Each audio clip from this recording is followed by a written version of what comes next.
crashed into the World Trade Center. That's the other building! That's terrorist! Other building? That's terrorist, bro!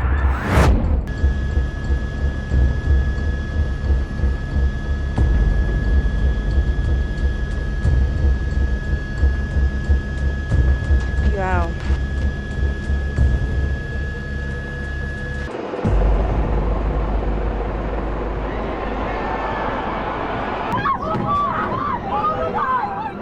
On September 11, 2001, the world witnessed a horrific tragedy that changed the course of history. The events of that day continue to provoke questions and conspiracy theories, with some claiming that 9/11 was an inside job. Today, we will delve into these claims and debunk the inside job conspiracy theory. The inside job theory suggests that the US government orchestrated the 9/11 attacks as a pretext for war. However, this claim is based on misinformation, misinterpretation of facts, and a lack of understanding of the complexity of such an operation. And so today we are going to discuss four main points, and they are: the complexity of the operation, the 9/11 Commission report, why the buildings collapsed, the lack of concrete evidence.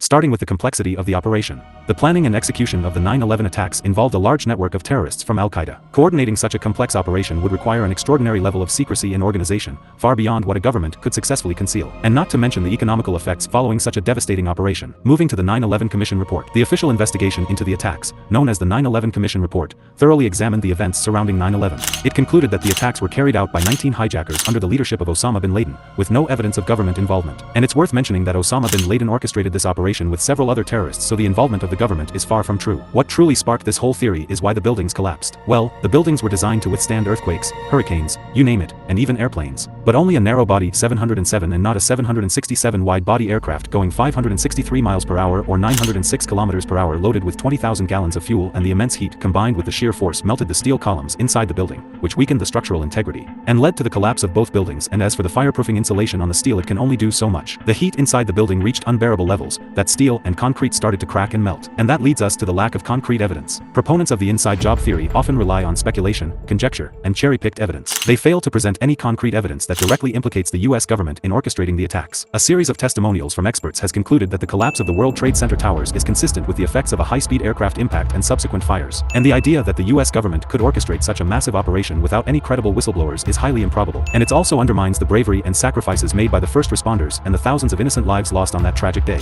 The 9/11 attacks were a brutal act of terrorism that forever changed our world. While conspiracy theories may persist, it's important to rely on credible evidence and expert analysis. Let us remember the lives lost and honor them by seeking truth and understanding. Thank you for watching our video on the 9/11 inside job conspiracy theory. We hope that we have shed some light on this topic and provided you with a better understanding of the events surrounding 9/11. And don't forget to subscribe, like, share, and comment down below.